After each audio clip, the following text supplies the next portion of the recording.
Max India. Joining with us, Rajit Mehta, MD at Max India. A very good morning, Mr. Mehta. Thank you so much for waiting by. And let's talk about your Q3 numbers, right? Because seems like you've incurred a loss of around 18 crores this time as well. So just let's start by talking about one in terms of overall. We'll start first with understanding the expansion strategy. What is the plan in terms of your new geographies over there? Where do you see that moving first? Good morning, and thank you for having me on the show. The senior care sector continues to be a rapidly evolving sector. It's a growth sector for the next 10 years, given the fast changing demographics of India and the rising and evolving needs of seniors. So we have had a great quarter actually. The temporary dip that you see in revenues and EBITDA is purely because we have no more inventory to sell. All our units in Dehradun and Noida have been sold out. Dehradun has over 190 residents now. It's cash and PBT surplus 125 crores with very high resident satisfaction scores. We are on track on pre-launch activities for our Gurugram, our Bangalore and Hyderabad projects as well on that side. On Antara Assisted Care Services, we have grown by 45% quarter on quarter on the back of a rise in occupancy and growth in care at home as well as medical equipment.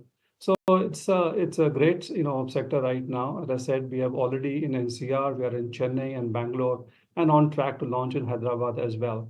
So that's our plan. We also launched our new platform called AGZ, where the objective is to empower seniors to manage their chronic conditions and age with ease and joy, as the word suggests.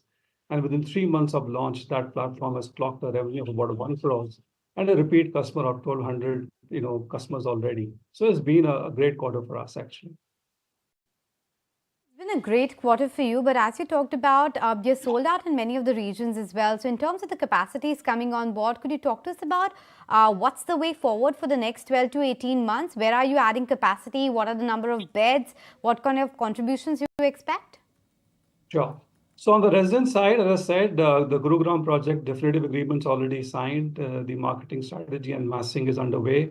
That's about 0.7 million square feet, about 292 apartments. Bangalore, again, definitive agreements, underway now. That's a large development, 1 million square feet, about 500 odd apartments. And Hyderabad will be our largest development. That also, the diligence is underway. That's about 1.3 million square feet in 2 phases, about 800 apartments. That's on the residential side. On the beds, as I said, about 320 in NCR and Bangalore under fit-outs, various stages will be launched in the next 3 to 4 months, in addition to the 68 that we have already. And about 180 already identified in Chennai and Hyderabad, currently under negotiation. So that's the plan for expansion.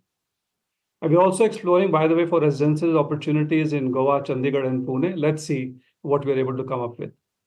We'd love to hear about those plans as and when they materialize. But wanted to get a sense from you. I'm looking at the numbers, and on the operational front and the bottom line, there still continues to be losses, right? As far as the profitability is concerned, what are the efforts that you're making with respect to either the cost rationalization or improving realization to the fact that there could be a break even at the EBITDA as well as the bottom line?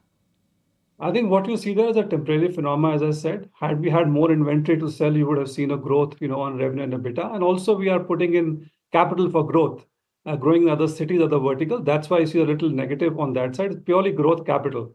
But in a few quarters from now, at least on residences, you will find the revenues coming up because of the new inventory that we'll have to sell. Right, sir. And, just lastly, want to understand in terms of overall, the occupancy in care homes has gone up by 27%. How are you planning to further optimize the occupancy rate here as well? And overall, in terms of FY25, what is the outlook for this business? Yeah. So on the care home side, we are making several attempts, both through digital and tie-ups with hospital and doctors to push the occupancy.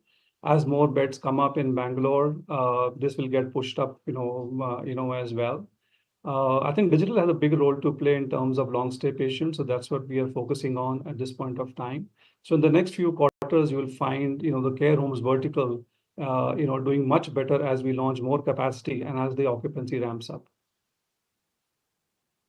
Okay, thank you so much, sir, for joining in with us this morning on ET Now, giving us an understanding in terms of the outlook of the company going forward as well, and surely in terms of the growth of the company as well. So that was the management of Max India joining in with us.